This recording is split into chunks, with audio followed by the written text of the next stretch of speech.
Hai, dengan Tela bicara lagi nih bersama gue Asi Ade. Gizi kakak. Gak nyangka ya udah cepet banget waktu jalan ya. Sekarang udah Ramadan 2020 ya. Iya, marhabannya Ramadan ya semua. Iya, maafin kesalahan gue ya. Gue maafin kok kesalahan lo. Semua kesalahan lo gue udah maafin kok. Dan gila kita mau bilang makasih banget ya sama views kita 10.000 views. Ya ampun. Ya Allah, 10.000 views. 9.900-nya itu goib semua aja. Gak apa-apa, tapi itu satu views tuh sangat bermakna banget buat gue ya. Gue jadi terharu itu. Ya udah gak usah lebay, bikin gue malu lah sumpah. Ya gak apa-apa. Lebay. Ya gak apa-apa lah. Maafin. Iya, udah dimaafin kok. BTW lo ngapain aja ini puasa? Puasa tahun ini beda banget sama tahun-tahun kemarin ya sih. Gue nggak bisa lagi bukber, nggak bisa lagi ngabuburit, sahur on the road juga nggak bisa, tarawih jamaah juga nggak bisa lagi. Ya Allah, sedih deh gue. Tapi jangan salah lo, maksudnya kita jadi tahu perkembangan dunia kan. Kita pegang handphone mulu, kita ngecek internet mulu, ya kan. Kita jadi tahu kisah-kisah kehidupan di sana dan hal-hal trending dong sekarang ini. Gila-gila banget sih. Emang lo 24 jam main Twitter terus? Nggak Twitter juga sih, tapi gue shock sih ngelihat satu aktivis ditahan. Itu bikin gue shock karena gue juga itu ya kan. Si Raffio itu ya. Gue sempet baca juga sih beritanya itu. WhatsAppnya diretas gitu kan, kayak dihack gitu kan. Emang dia sebelumnya nggak kritik apaan dah? Dia tuh ini ya, gue jadi penasaran kan, gue cek akunnya ini anak kayak gitu. Dia itu ternyata kalau nggak salah gue ya, itu kayak pengamat kebijakan publik. Nah, dia ini nge-tweetnya frontal tentang kebijakan pemerintah gini gitu. Iya, kalau menurut gue it's okay kalau lo ngomong itu di media kayak gitu loh sebagai pengamat. Tapi kalau di sosial media mungkin ada beberapa hal yang harus lo saring juga. Benar di media juga sih gitu. Style dia dalam nge-tweet, dalam menulis itu agak berbahaya menurut gue gitu. Jadi mungkin ada pihak-pihak yang tersinggung kali ya, sangat tahu nih gitu. Tapi pikiran gue emang banyak kan sejak sekarang yang kayak gitu. Dulu Ahmad Dhani pernah kena kan gara-gara ke undang-undang ITE. Kalau si Rafia sih bukan ke undang-undang ITE ya, tapi ada yang ngerjain dia lah gitu kan, tanda kutip. Sampai dia apa tuh, pesan provokatifnya dia itu beberapa menit kemudian setelah muncul itu langsung ada media yang up gitu loh. Itu ujung-ujungnya itu namanya di framing. Ada yang nge-framing, ada yang ngarahin ke sana kayak gitu. Dan itu nggak terjadi di sekarang aja, dari dulu gitu. Cuma mungkin orang-orang pada shock dengan Jokowi yang dulu kayak menjanjikan kebebasan pers gitu kan, sama pers sangat ramah gitu, tiba-tiba kejadian kayak gini nih kayak gitu. Itu bikin orang-orang pada shock. Wah, itu lo kritik juga nggak sih? Gue dulu mah sering kritik ya, tapi kan gue dulu ya zaman-zaman mahasiswa gue itu kan yang di atas sana kan Pak SBY ya, dan gue inget banget banyak banget yang kritik SBY sampai orang bawa semacam kerbau ya kalau nggak salah ya, dibikin namanya SBY di punggung kerbau itu. Harusnya Pak SBY itu tersinggung, tapi itulah ya maksudnya yang gue puji dari Pak SBY itu demokrasi ya untuk pers ya, itu luar biasa sih menurut gue. Tapi makin kesini gue ngeliat Pak Jokowi kok agak beda kayak gitu loh. Gue salah satu yang ini ya, yang pernah ngedukung beliau ya dulu ya gitu. Kalau periode keduanya itu rahasia, tapi periode kesatunya gue sangat ngedukung dia gitu. Gue jadi relawannya dia gitu, walaupun dia nggak tahu gue ya. Iyalah gue siapa gitu. Cuma ya. remah-remah doang ya.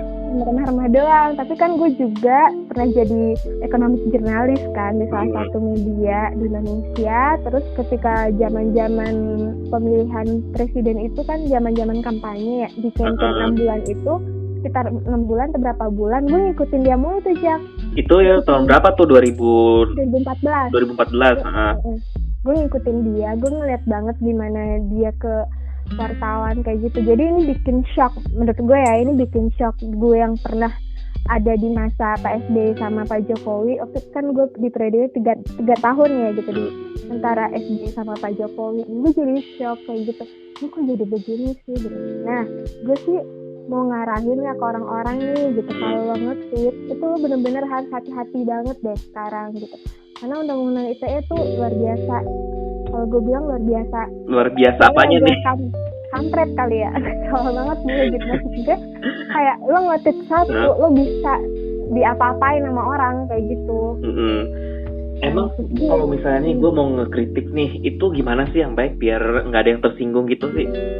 Sebenarnya style menulis setiap orang-orang itu berbeda ya Jacknya gitu. Cuma lo harus ingat beberapa hal yang akan menjadi sangat bermasalah. Pertama, lo kalau menyebut nama langsung, ya kan? Ketika lo nyebut nama langsung, ya udah lo langsung digugat lah, gampang untuk digugat kayak gitu loh. Nah ya udah mungkin lo pakai nama samaran, sindiran, halus, atau bisa jadi lo pakai itu aja, misalnya namanya Andrea Hirata kayak gitu. Ya udah, lo bikinnya AHA aja. Jadi orang mikirnya ini Atta Halilintar kali ya gitu.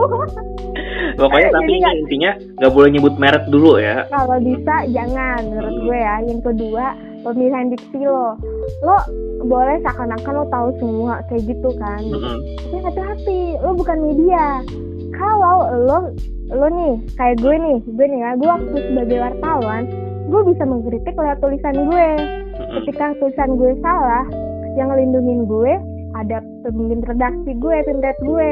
Tapi ketika gue nge-tweet nih, gue wartawan nih, terus gue nge-tweet nih, gue sangat hati-hati aja. Kenapa? Karena kalau gue nge-tweet gak ada yang ngelindungin gue, cuma diri gue sendiri kayak gitu loh. Dan gue siapa masalahnya itu. Jadi maksud gue, lo tuh harus tahu dulu gaya style menulis lo. Udah kayak gitu, lo hati-hati banget. Ada beberapa hal yang katanya tuh kan sebenarnya itu opini dan opininya sangat keras kayak gitu loh. Kalau nge-tweet mau itu lo ngomongin fakta, itu dianggap orang opini karena dari sosial media lo, ya kan?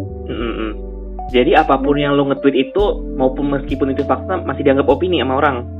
Iya, karena itu dianggap pandangan pribadi, dan makanya di sana ada pencemaran nama baik kayak gitu, ada yang kayak gitu jadinya. Nah itu bahaya menurut gue.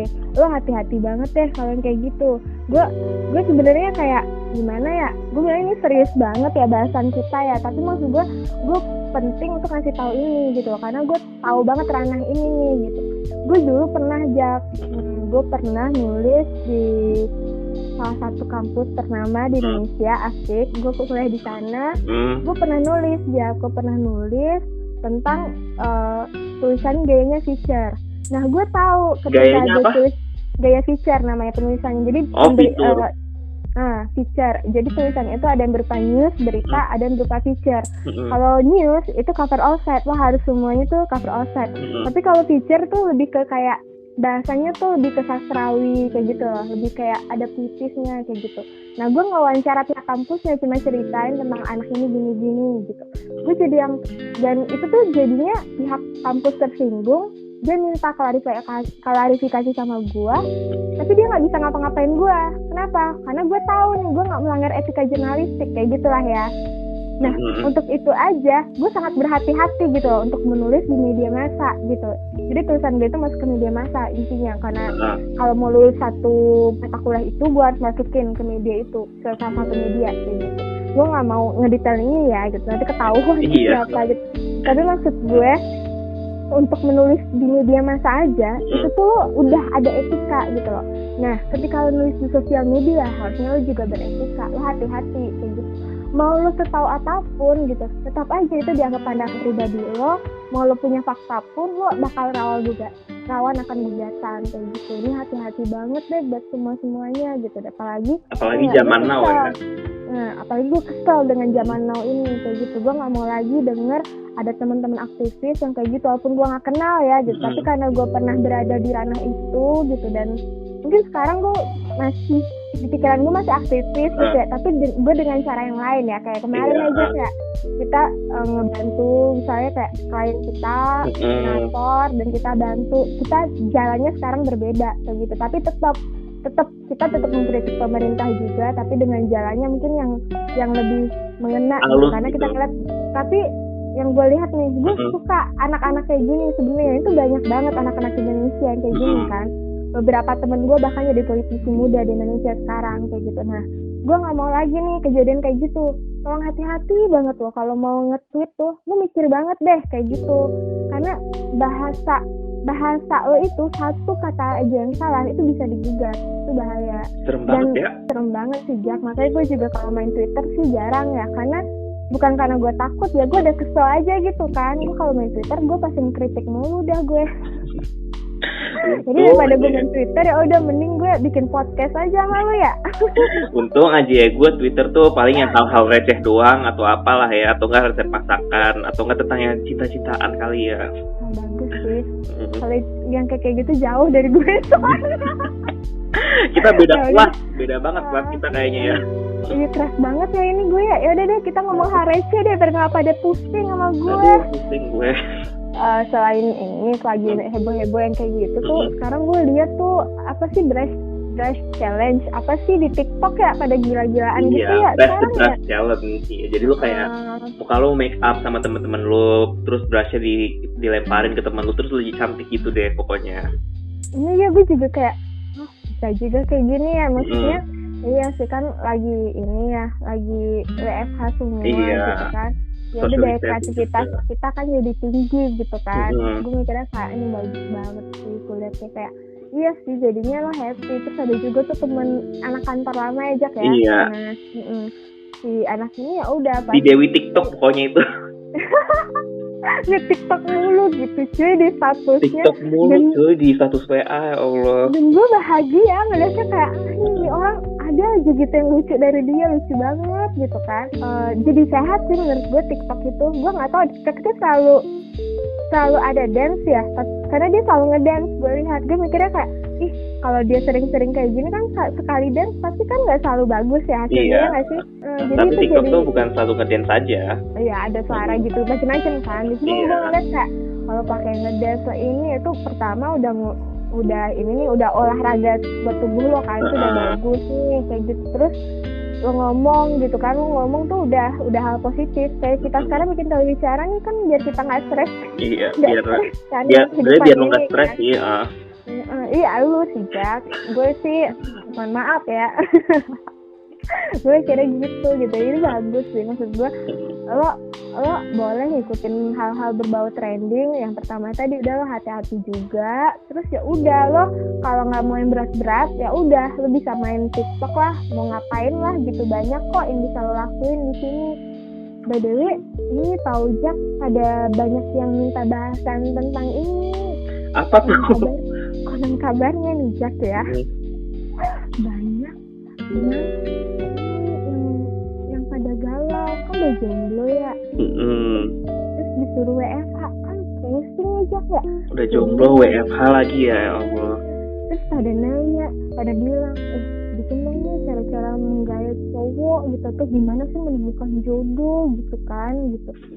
Jodoh tuh sebenarnya tuh rahasia Tuhan. Jadi ya udah kalau gue sih itu aja, jalanin aja hidup. Tapi tenang aja ya kayak kita bakal ngebahas ini di episode berikutnya. Iya. Jadi jangan kemana-mana sebelum kita ngomong aneh-aneh lagi. Mending kita Jak, gue pusing.